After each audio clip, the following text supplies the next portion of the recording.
Hi, folks. This is Mark Smith and Dr. Larry Taylor. And we haven't been on for just a little while. We've been busy with some things, but we got a good topic today of vulnerability. Mm. And we're just gonna kick around that topic and see what kind of juicy morsels might come up as we're sharing. So, Larry, why don't you start us off? You had some words that you got definitions to, and we'll just spin off of that and see what happens. Yeah, I was, as I was jotting these down, Mark, I was thinking about I was putting it down with the intention of asking you about it. Is where I was coming from, because in one of the courses that I'm taking, we were encouraged as a cohort to talk about vulnerability, and it was couched in as much as you're comfortable. There wasn't any pressure or anything like that. But what was so beautiful was to be with this group of people, very very spiritually minded people, very and different ages and different backgrounds, and really from various countries too. But pretty much everybody was, I noticed as I was listening to them, we went around the circle for about 5 minutes each. And I noticed there was so much authenticity, and it drew me in, and it led me to really wanting to think more deeply about, in counseling and therapy and life coaching and all that. We talk about the authentic self and versus the false self, and I've always kind of struggled with what is that? What do we mean when we talk about false self, and how do you tell what's what and what's going on? And I don't have a great answer for that, but it hit me that I think when we talk about when we talk about the authentic self, we're talking about being wholehearted, being authentic, being, and maybe perhaps that's part of what vulnerability is being wholehearted, being courageous, being daring enough to be who you really are, not who mom wanted you to be, or dad wanted you to be, or spouse wants you to be, or the dog wants you to be, or whatever. And I jotted this down. A key to authenticity is learning to feel worthy. And for me, and this is just for me, it's not enough for me personally to just declare myself worthy based on nothing. And that's where my spirituality and my spiritual heritage comes in. I'm learning to be worthy because in my tradition teaches me that God created me in God's image and declares me to be worthy. Mm-hmm. So if I say I'm not worthy, what I'm really doing is saying, no, God, you're wrong. Right. My feelings are trump yours. And that all comes from the fact that I was raised to deny my true self, to suppress the so-called negative feelings. I was never allowed to feel angry, for example. So having the courage to be authentic, having the courage to not be so concerned with what that person wants me to be, or that image, and keeping all those appearances up. And then just one final thing, and then bat it over into your court. But Renee Brown in one of her videos mentioned, she said something about a distinction between courage and bravery. And so I was, that intrigued me, and I was digging in, and a little bit to the etymology, the background of those words, and what I discovered was the word courage is linked to the French word coeur, which means heart. Whereas brave comes from the Italian word bravo, which means bold. But this is the part that was new to me. It originally meant wild or savage. And so, I think a main takeaway for me was that when you consider that those words and their origins, bravery can also be dangerously close to stupid. Dangerous. If you're not careful. It's a split-second decision to dash out into the field, even though the arrows are flying. Yeah. Whereas courage, I think, at least in its original meaning, has more to do with the heart. So something I jotted down was, what did I write here? Courage takes heart. Courage is donating a kidney to your sister because you love her. Courage is a doctor or nurse choosing to work in an Ebola-stricken region because they want to relieve human suffering. And then somebody said, bravery is eating an earthworm sandwich because your buddy dared you to do so. Okay. So anyway, does any of that make sense? It does. It does. I've had a real busy last couple of days. It started yesterday with a root canal at 8 a.m. and it got busier since then. So I haven't had a lot of. That took courage. It Yeah. did. But just you saying what you said so far has just brought up so many associations with me. So let me just roll with what came up for me as you were sharing. I remember a couple of weeks ago, I was feeling sad, and I was processing, pain of my upcoming divorce that's actually going to happen tomorrow, and I was just processing, and I felt sad, and I thought, maybe I should call somebody. I thought, I bet I could call Larry. I think you even checked in with me that day, sort of sensing that I was, in a funky place. But there was a part of me that just wanted to hide. I was embarrassed to even be myself in front of my friend because, I just wanted to be the brave one all the time and not the wounded little boy. And for me, vulnerability, it means several things. A lot of times it means the wounded little boys on the surface and then just show it, which really does take a lot of courage. Back 2015 to 2017, I learned a little bit about narcissistic abuse syndrome. But I shared it with a whole lot of vulnerability, and the little kid came out a lot, and a lot of people were helped, and a lot of people viewed the videos not for my, Sam Vaktin-like intellect, far from it, but because of the depth and sincerity of my heart. And I think that whether you're in a personal relationship or whether you're trying to communicate something on a video or in any kind of relationship to your kid or whatever, if you're sincere and you show your heart sort of nakedly, people generally respond to it really super positively.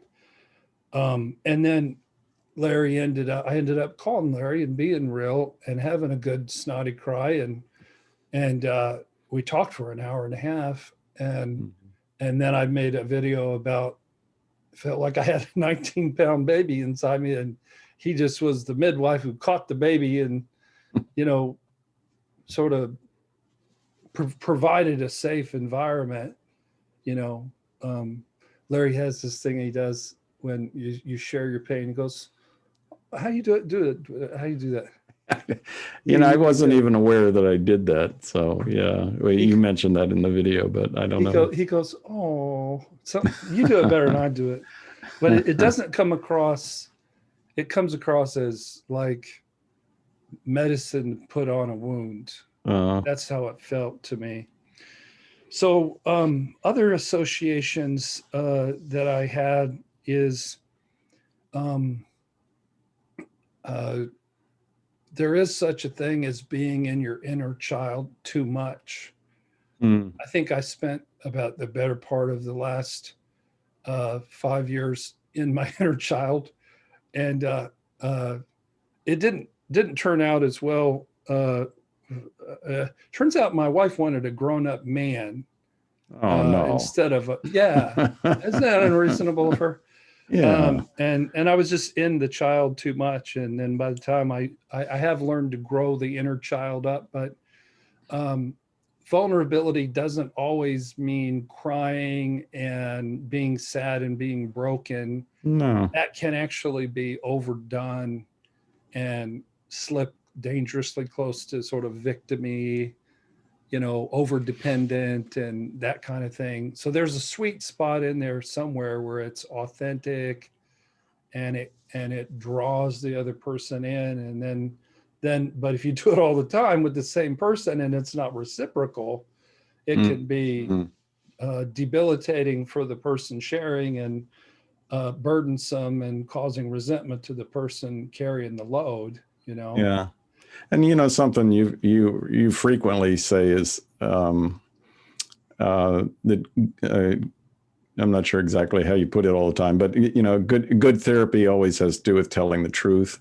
It does. That thing. Well, it does. And isn't that really what vulnerability is? I mean, it's telling the truth. I mean, you don't go to a stranger who just nods at you and says, "How's it going?" You don't stop them and say, "Well, yeah, let me tell you about my divorce." No. So it's funny you bring this up. Earlier, Larry and I met, and I said I had some things to be vulnerable about, and we just discussed some things, and it was so hard to be. Sometimes being vulnerable is telling somebody your truth.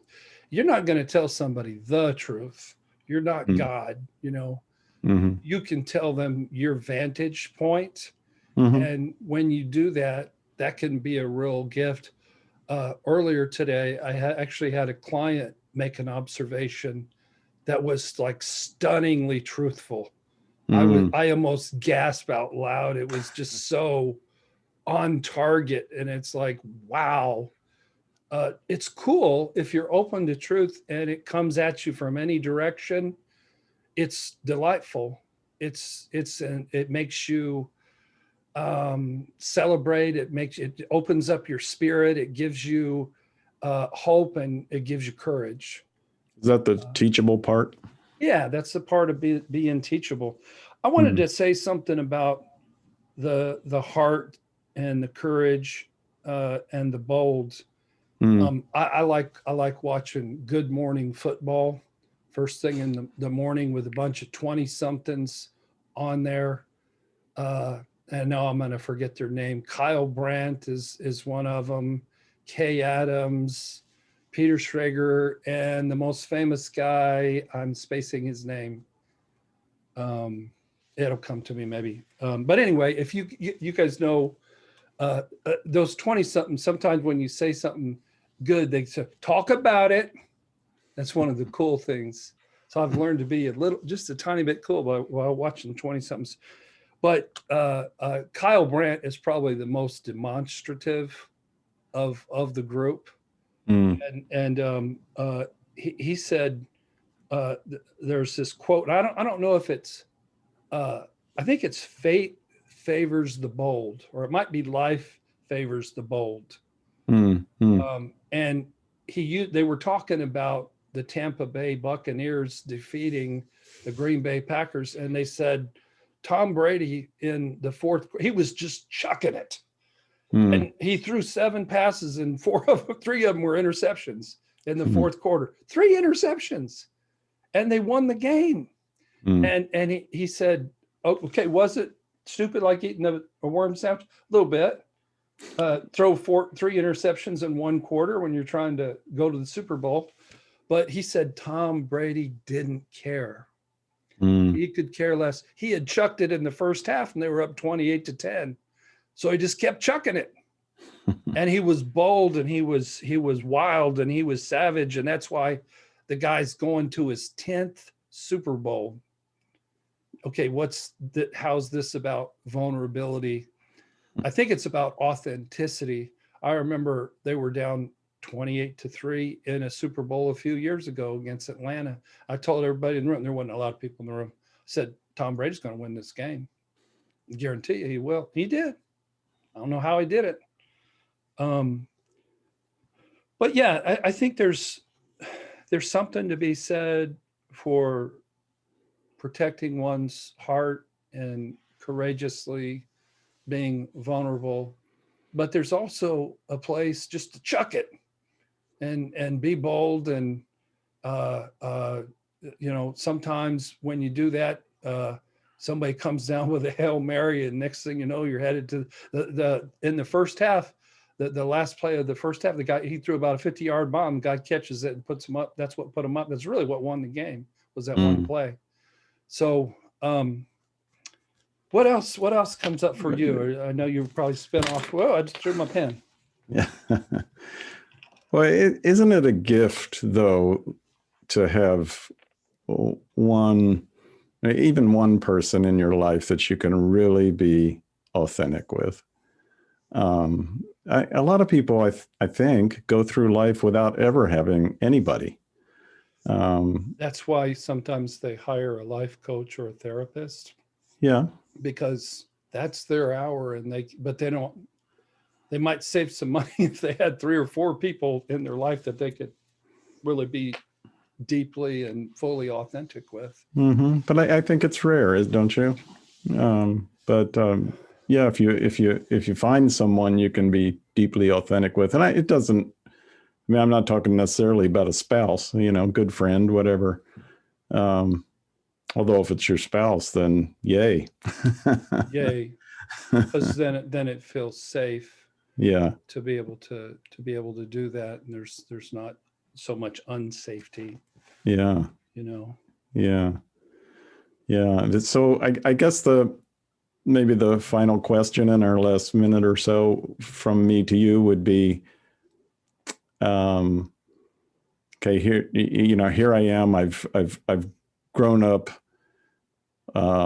learning, putting these walls up, learning not to be authentic, learning that it's bad you got to hide this and hide that and put on this face. And that gets reinforced, by the culture in which we live. And so how do we learn to be authentic? What do we do? That's a good question, Larry. I can just share from my experience. I get questions like this a lot. How do they ask, how do I stop being codependent? How do I do this? How do I, and a lot of times the answer is just be in a relationship for more than 10 minutes. And generally we reenact the dynamics that we experienced as a child in that relationship.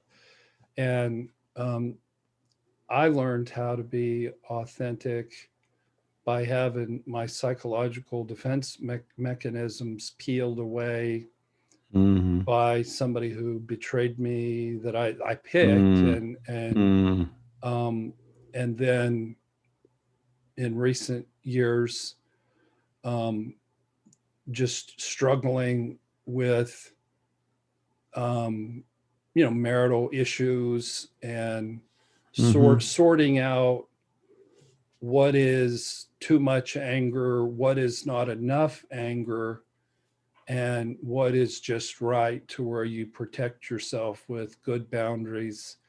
I was told today that good piece of feedback was maybe my bark is a little more vociferous than my bite, and maybe I've been a little less powerful. Sometimes I go on these videos and I get to preach it, and you think I'm, Tom Brady himself with all the heart, and sometimes you got to go through difficult, painful things, and you got to cry tears, and you got to learn how to trust friends and learn how to trust therapists and learn how to trust God.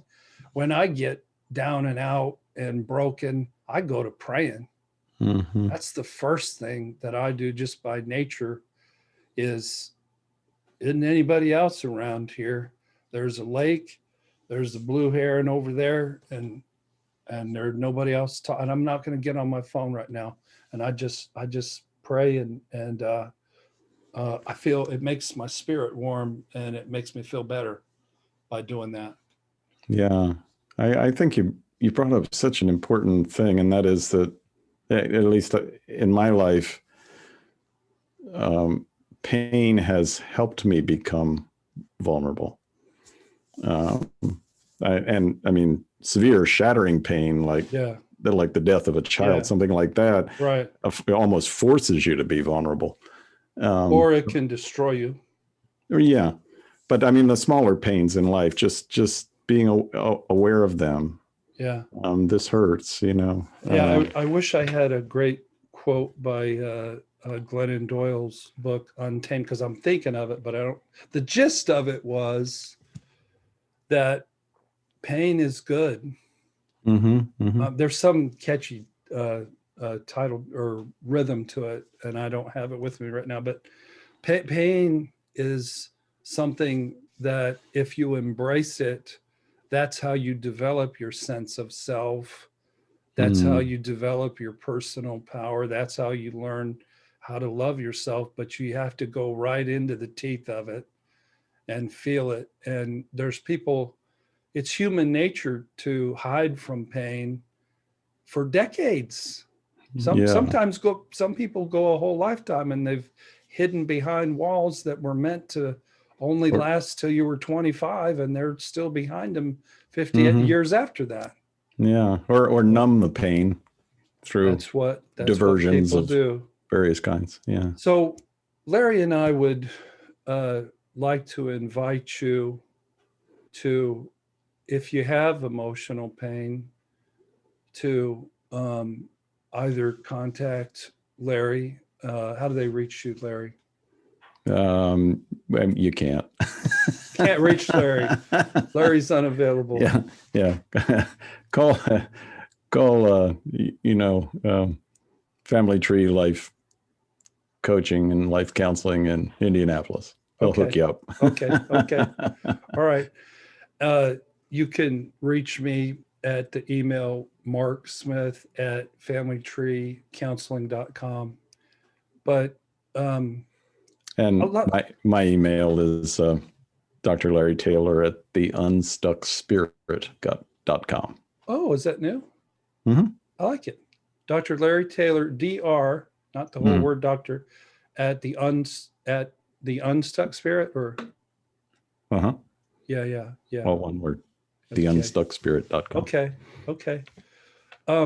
Well, this has been I've enjoyed this. It's been refreshing. That's what I like about you, Larry, is when we get together and we start talking about just about any subject along the lines of life and healing and spirituality and vulnerability, magic happens. And I hope the people are picking up on the magic. I feel it. I don't know if anybody else feels it. Do you feel it? Larry feels it too.